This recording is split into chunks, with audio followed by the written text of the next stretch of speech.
Camilo, Taro, Tanshano, Wenyanoi, Navaro Yanai, Amen. Piavican the Luni Shivasi, Kuroi Winyanale Shivasi, Tamati Yitado, General Opia the Can,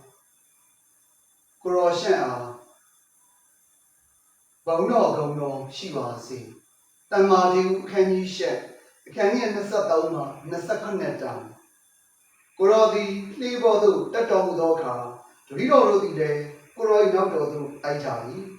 Toka, Belhaven, Yotia Mona, Jenna, Jaya, the Sen, Lady, Flying the Woman Karen, Nendo Dumatepsali, Uromuga, James and Yashiro Muni, Rido Rudi, Tanodu Tengavi, Kurobu, Nogi, the Ken, Geromuga, the Rido Rudi. Just teaching the Yabaromi, who the Narcan Jai, Kurogale, Yogijan Anedo through Reja Jayan Jadani, who through a Lano, Tona, Kurodi, Tai, Lene Penebu, Jamonam Doka, Tony Hadi, Lanswa, Yata Diali, the Rodile, and Jai, either the neither those who Jadani, Lene Penero Bene. Tugo na can job, Nidga, who so jolly. Idiga, Christu the can eat, yet thou, a wing the they are obeyed. O Christu the can, Guroshan, Chi Wan Tomana, Shivasi. May the words of the gospel wipe away our sins. O go the Mata Sujai Kauniro, his usually no no ye Kauniro. Tenton, Granjone, Tamangala, Sadaway now, Tenenani, Nya, Chapasi, Uza, Pachama, Sudawita, Pudayane, Nabangaha, Sadaway now, Tamangala, Ingani, Nabanga, Father Pajata Suyame, Ewing Jana Naga, and Martin, can ye shed, can ye? Nasadawani, Nasakaneti, Chabali. Surodi, Jawiaga. ဘာကြောင့်ရလဲဆိုရင်ယေရှုသခင်မုန်တိုင်းကိုလှိုင်းတဘိုးတွေကိုငြိမ်သက်စေတဲ့အမိန့်တခွန်းတပါသားအပြင်ဒီမှန်ပြီးဟင်းရောက်နေတဲ့လှိုင်းတဘိုးကြီးကို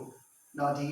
ငြိမ်သက်သွားစေခဲ့တဲ့အကြောင်းဖြစ်ပါတယ်ဆိုတော့ဒီအကြောင်းအရာဟာတမ္မာတေဝုရဲ့ဧဝံဂေလိကျမ်းစာတော်မြတ်ထဲမှာပဲတွေ့ရသလားလို့ Father တို့တစ်ချက်လေးပြန်ကြည့်လိုက်တဲ့အခါမှာတမ္မာတေဝုရဲ့ဧဝံဂေလိကျမ်းစာတော်မြတ်ထဲမှာပဲမဟုတ်ဘဲနဲ့တမ္မာကူတန်လူကာရဲ့ဧဝံဂေလိကျမ်းစာတွေထဲမှာလည်းတွေ့ရှိရတဲ့အကြောင်းအရာဖြစ်ပါတယ်။အဲ့ဒီအကြောင်းအရာက Father ပြောခဲ့သလိုပဲတော့ဒီယေရှုသခင်ဒီမှန်ပြီးဟိအောင်နေတဲ့လှိုင်းတဘိုးတွေပင်လယ်လိုင်းတဘိုးတွေကိုငြိမ်သက်သွားအောင်စကားတခွန်းနဲ့ယေရှုသခင်မိန့်ပေးပြီးနော်ငြိမ်သွားစေရဲ့ဆိုတော့ဒီနေရာမှာယေရှုသခင်စကားအများကြီးမပြောဘူးစကားတခွန်းနဲ့ပဲဒီအမိန့်ပေးလိုက်တယ်ဒီဟိုင်းတဘိုးတွေအားလုံးကဘာဖြစ်သွားတယ်လဲငြိမ်ကြသွားတယ်ဆိုတော့အဲ့ဒီမှာအဲ့ဒီချက်ကယေရှုသခင်နော်နတ်ဆိုးတွေကိုအမိန့်ပေးတဲ့အခါမှာဟိုလိုဒီလိုဆိုတော့မှအမိန့်အများကြီးပေးဘူးထပ်ဆိုထပ်ဒီတခေါက်မဲ့ယေရှုသခင်မိန့်ကြားလေးရှိတယ်နော်နတ်ဆိုးတွေကယေရှုသခင်ကိုအဲ့ဒါနော်ဒါဝိဒ်ရဲ့သားတော်ယေရှုတော့ဘာဖြစ်လို့အချိန်မကျခင်မှာကြွလာတာလဲနော်ဒီခင်ဗျားနဲ့ကျွန်တော်တို့နဲ့ဘာရေးရှိလို့တော့နော်အချိန်မကျခင်မှာကျွန်တော်တို့ချက်စီးကိုလာစသဖြင့်နတ်ဆိုးကတော့ပြူပြဲပြီးတော့မှပြာသလဲနဲ့နော်သူတို့ကိုသူတို့ကာကွယ်ဖို့သူတို့ကိုသူတို့လုံခြုံအောင်လုပ်ဖို့ရင်အတွက်ဘလို့ပဲပြောနေယေရှုသခင်စကားတစ်ခုပဲပြောလိုက်တယ်ထွက်ဆိုပြီးတော့မှဆိုလိုချင်တာကနော်ဒီညာစာသာပြောစရာမလိုဘူးယေရှုသခင်ဒါကြောင့်မို့ဆုတောင်းဝိတောင်းပြုတဲ့အခါမှာဖျားမသိတရားမရှိတဲ့သူတွေလို့စကားတွေကိုတကားနော်ဒီဖောက်ပွားနေအောင်နော်ဖက်ပြီးတော့မှရွတ်ဆိုပြီးတော့မှဆုတောင်းခြင်းနဲ့လူရင်းတို့ရှင်ကိုတဲ့နော်ဆုတောင်းလိုက်ဖို့ဆုတောင်းဖို့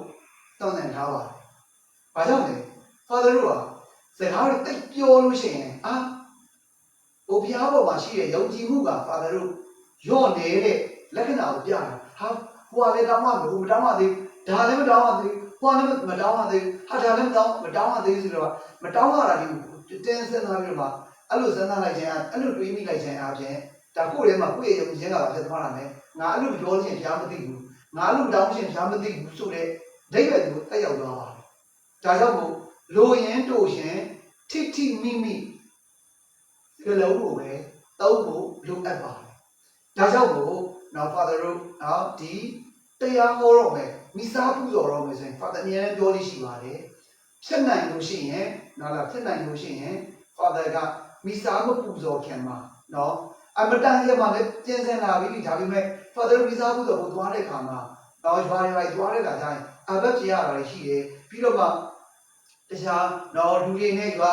လူတွေနဲ့အဲ့လိုစကားသမီးတွေပြောရတာရှိတယ်နောက်တစ်ခါလေကျရင်အဘက်ပြတဲ့လူတွေကများတဲ့အခါကျတော့ဟုတ်လားအချိန်ကလည်းလှည့်နေပြီကိုကလည်းပဲလုံးနဲ့ဆိုတဲ့အခါကျတော့ကိုက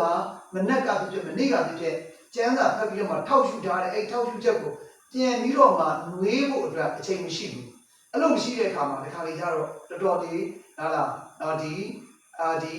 စိတ်ဖြစ်ကြတာပေါ့နော်စိတ်ကဒီကနာမငြိမ်ဖြစ်ကြတာပေါ့ကို့မှာပြင်ဆင်တဲ့အချိန်မရှိလိုက်ဘူးပြီးတော့မှကိုကမိစားတရားစာမှာဘာတွေပြောမယ်ဆိုတော့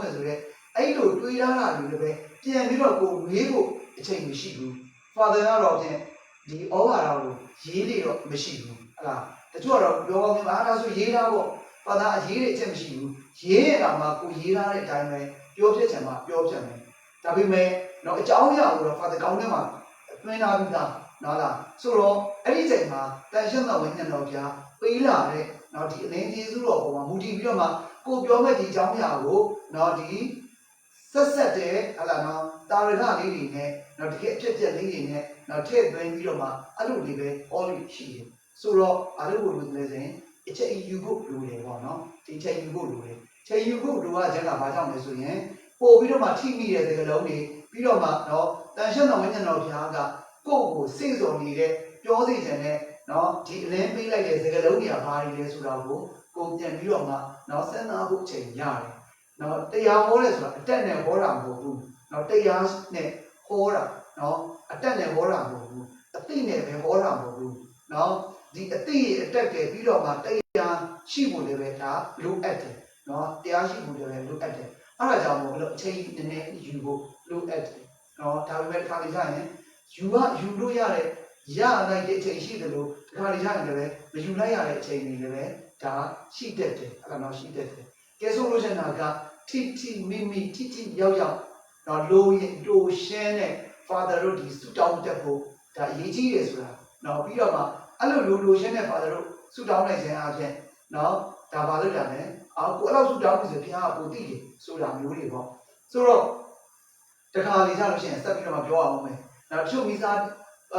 တရားတောင်းခံတယ်မိစားတရားသူ့ရဲ့ရည်ရွယ်ချက်အတွက်ပူဇော်ပေးဖို့ပေါ့နော်အဲ့လိုတောင်းခံတဲ့အခါမှာတချို့ကကြတော့နော်လားဒီသူတို့တောင်းခံတဲ့မိသားစုတွေလည်းပဲဒီမိစားတရားပူဇော်တဲ့တွဲမှာသူကရှိနေကြတယ်အဲ့လိုရှိနေတော့ဒီသူတို့တောင်းထားတဲ့မိစားတရားတော်မြတ်ကရည်ရွယ်ချက်ကိုသူတို့ကဖက်ပြခိုင်းစေချင်တယ်နော်ဖက်ပြခိုင်းစေချင်တယ်ဒါပေမဲ့တချို့ပုံကြီးတွေကမဖက်ပြဘူး Father တော့အချိန်ရှိတယ်ဆိုရင်ဖက်ပြတယ်တကယ်လို့အချိန်မရှိဘူးဆိုရင် Father အာဘတ်ကြီးနေတယ်ဆိုရင်တော့မှဒီ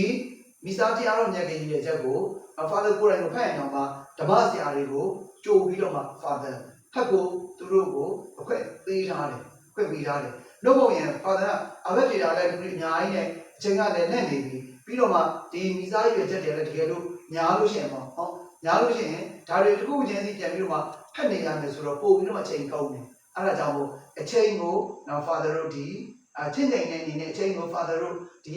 အကောင်းဆုံးအသုံးချတဲ့အနေနဲ့ဒီမိစားတရားတော်မြတ်ရဲ့ရွယ်ချက်ကဘုန်းကြီးရွတ်မှာဘုန်းကြီးဖက်မှာပဲမဟုတ်ဘူးလူတွေဖက်လည်းရတယ်ဒါကြောင့်မို့ Father ကြိုပြီးတော့မှသူတို့ကိုဖက်ဖို့တကယ်လို့မိစားရွယ်ချက်တွေညားလို့ရှိရင်ကြိုပြီးတော့မှဖက်ပေးဖို့ဖက်ထားဖို့ Father နေရာနဲ့သူတို့ကိုတိုက်တွန်းနေရှိအဲ့ဒါနော်အဲ့လိုလောနဲ့မဖြစ်စေဖို့ကပြီးတော့မှတချို့ကအဲ့လိုမဖက်လိုက်လို့ရှိရင်အဲ့ဒါနော်ဘုရားရေကျေးဇူးတော်ကိုယ့်ရဲ့ရွယ်ချက်တွေမပြည့်စုံလို့နော်စိတ်ထဲမှာအဲ့လိုခံစားရတာရှိတယ်တကယ်တမ်းကျတော့အဲ့ဒါတရားပါလဲဆိုရင်ကိုယ့်ရဲ့ယုံကြည်ခြင်း နော်ကိုယ့်ရဲ့ယုံကြည်အဖျားပေါ်မှာထားရှိတဲ့ကိုယ့်ရဲ့ယုံကြည်ခြင်းကိုနော်ကိုဟာဘာလုပ်တာလဲဆိုရင်လက်ပြလိုက်တာထောက်ပြလိုက်တယ်လို့ပဲငါဘယ်လိုကြားသိမှာမဟုတ်ဘူးဆိုတဲ့ပုံစံမျိုးတွေကျသွားတယ်အဲ့ဒါတရားတော်နဲ့လုံးဝတွေးပြီးပါတယ်ဒါကြောင့်မလို့နော်ဆုတောင်းဝိတ္တာပြုတဲ့အခါမှာနော်ဒီရှေးများထွေပြားစွာနဲ့ပြောခြင်းကကိုဖေဟာဘာမှမသိဘူးငါပြောမှသိမှာငါတောင်းမှသိရမှာဆိုတဲ့ပုံစံမျိုးနဲ့အဲ့ဒီစိတ်ထားမျိုးနဲ့တောင်းတာကြောင့်လို့ဒါဟာကိုယ့်ရဲ့ယုံကြည်ခြင်းဘလောက်အားနည်းတယ်ဆိုတာကိုဒါပေါ်ပြနေရတယ်ပဲရောက်ပါဒါကြောင့်မို့နော်ဆုတောင်းတဲ့အခါမှာလုံးဝတော်ဝဲဆုတောင်းပါလို့လည်းမဆိုလိုဘူးဟာရှင်များဖြစ်ကြစွာနဲ့နော်လားတခါတည်းကိုတောင်းစိတ်အောင်နော်ဒီပြောပြီးတော့မှဆုတောင်းတာမျိုးလည်းမဖြစ်စေဘူးနော်တော်ယုံတင့်ယုံနော်ဒါ Father တို့ဆုတောင်းပေးတာပို့တာတဲ့ဆိုရင်ဒါရတယ်နော်ယေရှုသခင်စကားများမပြောဘူးဘလောက်ပဲဒီတကောအစွမ်းရှိတဲ့နှက်ဆိုပူးလေးတွေစကားတစ်ခုမဲ့ယေရှုသခင်မိန့်ကြားလေးရှိတယ်ဆိုတဲ့ဒီအချက်ကယေရှုသခင်တော်သင်ခဲ့တဲ့ဆုတောင်းတဲ့အခါမှာရှေ့ကားဖြစ်ကြားတာနဲ့ဆုမတောင်းနဲ့နော်ဖျားမသိတဲ့လူတရားမရှိတဲ့သူတွေလိုမလုပ်နဲ့ဆိုပြီးတော့မှတော်သင်ထားတဲ့အချက်ကဒီမှာနော်ယေရှုသခင်ရဲ့ဒီတကောအာနုဘော်တွေပြသတဲ့အချိန်ကာလတိုင်းမှာ Father တို့တွေ့ရတဲ့အရာဖြစ်ပါတယ်နောက်တစ်ချက်ယေရှုသခင်နော်ဒီမုံနိုင်ကိုနော်မှန်ပြီးဟင်းဟောက်နေတဲ့လှိုင်းတဘိုးကြီးတွေနော်ဒီထကြွနေတဲ့နော်ဒီဒီကိုပန်လယ်ကြီးကိုစကားတစ်ခုနဲ့ငြိမ်ချသွားအောင်နော်လုပ်နိုင်ခဲ့တယ်ဒါကိုကြည့်ချင်အပြင်အောင်တွေ့တရိယာနဲ့နော်ဖျားသခင်ကမိုးဆက်အပြင်ဣသရေလလူမျိုးတွေကိုဒီအီဂျစ်နိုင်ငံကနေအီဂျစ်ပြည်ကနေပြီးတော့မှကြောင်ကန်နေရာကနေခေါ်ထုတ်လာတယ်ခေါ်ထုတ်လာတဲ့အခါကျတော့ဒီပင်လယ်နီကြီးစီရောက်တဲ့အခါကျတော့ပင်လယ်နီကြီးစီရောက်တဲ့အခါကျတော့ဘယ်လိုလုပ်ရမလဲရှေ့သွားနေပင်လယ်နီရှိတယ်မြုပ်ပြီးတော့မှသေဖို့ပဲရှိတယ်ဘာကြောင့်လဲပင်လယ်နီဆိုတာပြောကျတယ်ရေစည်းတန်တယ်ပြီးတော့နှက်တယ်ကဲနောက်မှကြည့်လိုက်တော့လည်းပဲအီဂျစ်စစ်သားတွေကနော်ဒီစစ်လက်နက်တွေအပြည့်အစုံနဲ့သူတို့နောက်ကိုလိုက်လာနေတယ်နောက်ဆုံးပြန်တော့လည်းပဲအသက်ခံရမယ်ရှေ့တိုးပြန်တော့လည်းပဲဘာဖြစ်မှာလဲရေနဲ့သိတော့မယ်အဲ့ဒီချိန်မှာဖျားသခင်ကသူ့ကိုယ်တိုင်တော့မဟုတ်ဘူးနော်သူ့ရဲ့အစေခံမိုးဆက်ကိုပြောလိုက်တယ်စကားနဲ့တော့မဟုတ်ဘူးမင်းရဲ့တောင်ဝင်းနဲ့ရေကိုတစ်ချက်ရိုက်လာလို့အဲ့လိုပဲယေရှုဘုရားသခင်ကသူ့ကိုအဲ့လိုပဲခိုင်းလိုက်တယ်အဲ့ဒီသူ့ရဲ့တောင်ဝင်းနဲ့ရေကိုရိုက်လိုက်တယ်ရေနှစ်ချမ်းကွဲသွားတယ်အဲ့ဒါပေါ့ဆိုလို့ကျန်တာလေနော်စကားတစ်ခုနဲ့ဒီလိုလှိုင်းတဘိုးကြီးခတ်နေတဲ့ပန်လေရင်ညက်တဲ့ခြင်းကိုငြိမ်ကြပါအောင်ယေရှုသခင်လုပ်နိုင်ခဲ့တယ်နော်ဘုရားသခင်ကလည်းပဲမိုးဆက်ကိုအမိန့်အာဏာပေးပြီးတော့မှဒီလောက်ရေစည်းတက်နေတဲ့ဒီလောက်နဲ့တဲ့ဒီလောက်ပြောကျတဲ့ပင်လေကြီးကိုတစ်ချမ်းကွဲသွားအောင်သူ့ရဲ့တောင်မင်းနဲ့ရိုက်နိုင်လိုက်တယ်နော်ဒါဟာဘုရားကဖန်ဆင်းခြင်းရှင်ဖြစ်တယ်ဆိုတာအရာရာပေါ်မှာဩဇာညောင်းနေဆိုတာကိုပေါ်ပြနေတာတခါဣသရေလလူမျိုးတွေကူးပြီးတော့ပကံအကောင်ရောက်ပြီနော်အားလုံးရောက်ပြီအဲ့ဒီကမှာဘုရားသခင်ကမိုးဆက်ကိုထပ်ပြောလိုက်တယ်မင်းတော်ဝင်းနဲ့ရေကိုတစ်ချက်တင်လိုက်လိုက်အဲ့ဒီရေကဘာဖြစ်တာလဲဆိုရင်တစ်ဖက်တစ်ချက်မှာအုတ်ဒရာကြီးတွေလိုနိုင်ငံကြီးတွေလိုဖြစ်နေတဲ့ဒီရေဒရာကြီးကပြန်ပြီးတော့မှနော်ပုံမှန်တိုင်းပြန်စီးဆင်းသွားတဲ့အခါကျတော့အီဂျစ်စစ်သားတွေဟာရေနစ်ပြီးတော့မှတည်ဆုံးခဲ့တယ်ဆိုတော့တွေ့ရတယ်စကားတစ်ခွန်မယ်နော်စကားတစ်ခွန်မယ်ဘုရားသခင်ကအမိတ်ပေးပြီးတော့မှဒီပင်လယ်နီကိုနှစ်ချမ်းခွဲသွားအောင်လည်းပဲလုပ်နိုင်တယ်နှစ်ချမ်းခွဲပြီးဒီပင်လယ်နီကိုတခါတည်းပုံမှန်တိုင်းညံစည်းဖို့အတွက်ကိုလည်းပဲဘုရားသခင်လောက်ဆောင်နေဆိုတာထို့တူပဲမိုးဆက်ဒီမေဆာနဲ့မရီမာအရက်ကိုရောက်သွားတဲ့အခါမှာတောက်စရာကြီးမရှိဘူးနော်လားတောက်စရာကြီးမရှိဘူးအဲ့ဒီမှာဘာဖြစ်လာလဲရေကိုတောင်းတယ်ရေကိုတောင်းတဲ့အခါမှာရေလုံးဝစီးထွက်နိုင်ကြကြောင်းမရှိတဲ့နေရာမှာဘုရားသခင်ကမိုးဆက်ကိုသူ့ရဲ့တောင်းရင်းနဲ့ဒီကြောက်ဒရိုင်းကြီးကိုရိုက်ခိုင်းလိုက်တယ်ရိုက်လိုက်တဲ့အခါကျတော့ရေစီးထွက်လာအဲ့ဒါလည်းပဲရေထွက်လာကြကြောင်းမရှိတဲ့အနေအထားမျိုးမှာရေရအောင်လုပ်ပေးနိုင်တယ်ဘုရားသခင်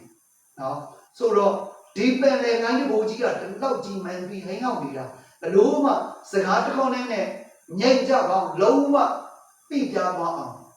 ညိတ်သက်သွားအောင်လုပ်နိုင်ကြကြောင်းမရှိတဲ့နေထားမျိုးမှာယေရှုသခင်ကစကားတစ်ခေါက်နဲ့မိန့်ပေးလိုက်တယ်ဒီ ဒီလိုင်းထနေတဲ့ညင်မြင့်ဒီရင်နဲ့ပြင်ကြီးဟာတော့မှငြိမ်ချသွားတယ်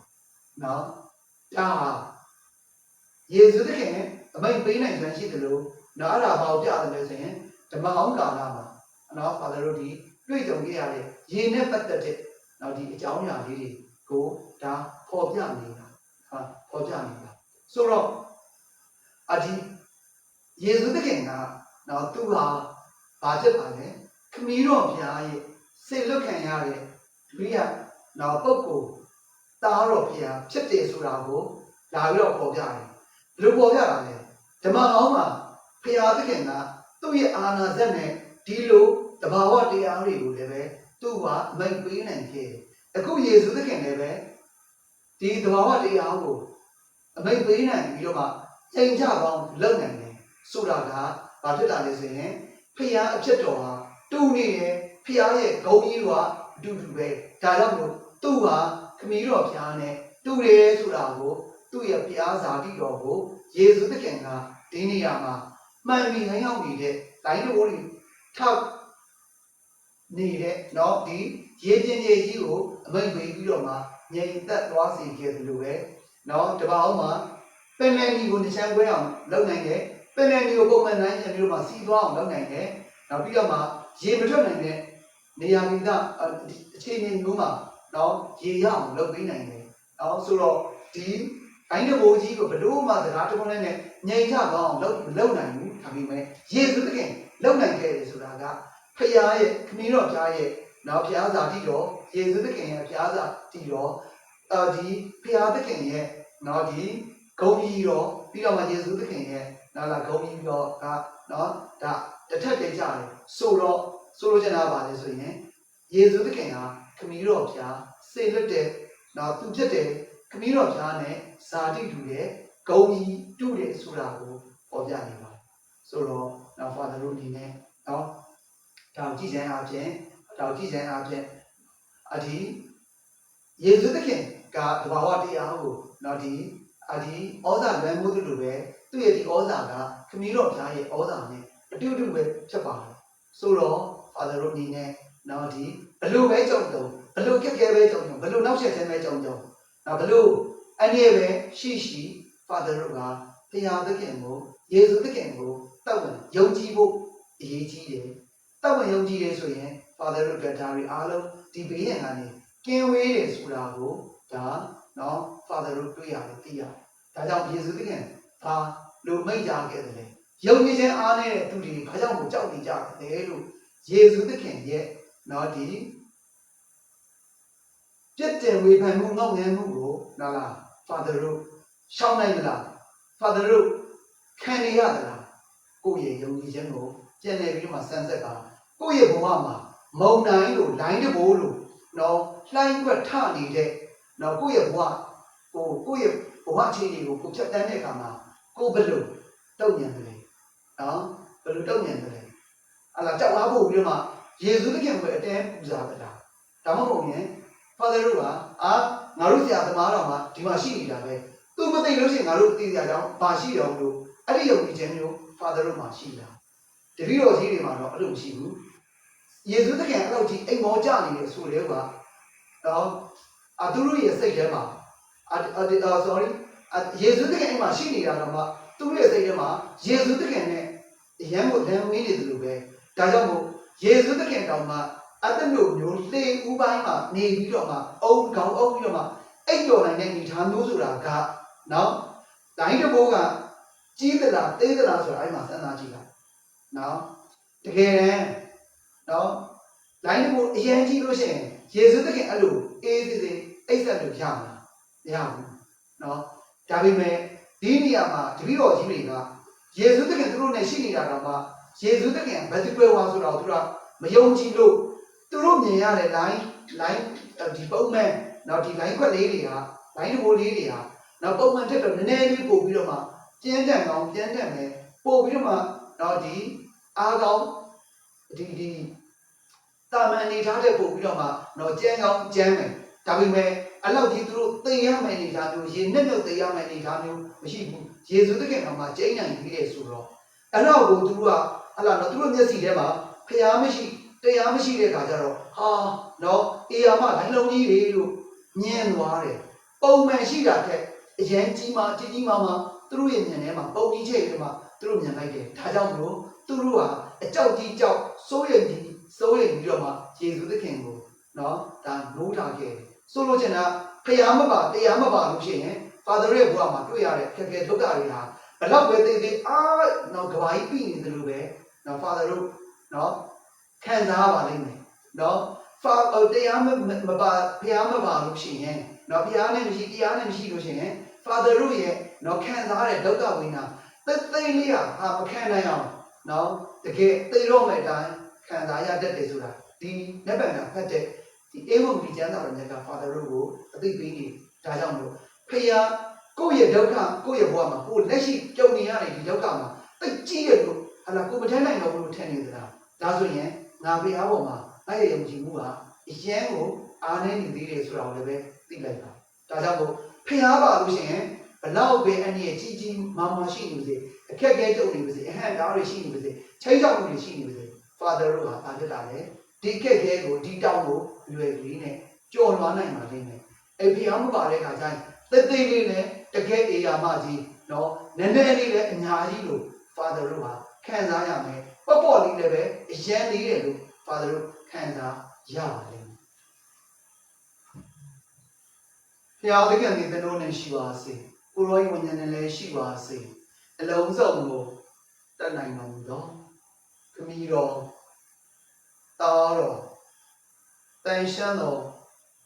ဝိညာဉ်တော်ဖျား၏နာမတော်မြတ်နာကျွန်ုပ်လက်တင်ဉာဏ်၎င်းဖျား၏တန်ရှင်းသောမေတော်မာရိယာမေတော်၏ကြော်သောခင်မွန်းတော်တန်စုစေတရားတမန်ပေါင်းသူတော်သူမြတ်ပေါင်းပရောဖက်ပေါင်းတရားတော်ကြောင့်သိခံသောသူပေါင်းသီလတဲ့ပေါင်းယန္နာပေါင်းတို့တောင်းလျှောက်ပေးခြင်းဉာဏ်၎င်းတိမ်တို့နိုင်နဲ့စိုးရိတကိုတက်တိရှိသမျှနဲ့ယောဂဘေးပြပေါင်းအထူးသဖြင့်မတရားအကြံခတ်ခက်ဆက်စမိတ်စာတို့၏ဖိနှိမ်ဉာဏ်တဲ့နှိမ့်ဆက်ခြင်းကြောင့်တက်ရှုသွေးကွယ်ရုပ်မှာပတ်သက်မှုများမိမိလေးလေးရေဘေးစစ်သေးဘာဝဘေးရုပ်မှာတို့ခံပြီးတော့ဘေးစုခတ်သိမ်းတို့မှာအမြဲဆုံးကင်းဝေးကြရပါစေသောအာမင်ပြည်သူတည်းလုံးပါဝင်သောရေတော်ဘုံမောက်ချအေးကန်ဉာဏ်အမှန်အောင်ကိုအောင်ရမည်အောင်လဲအောင်နေပြီလာကြတူတူယုံကြဆို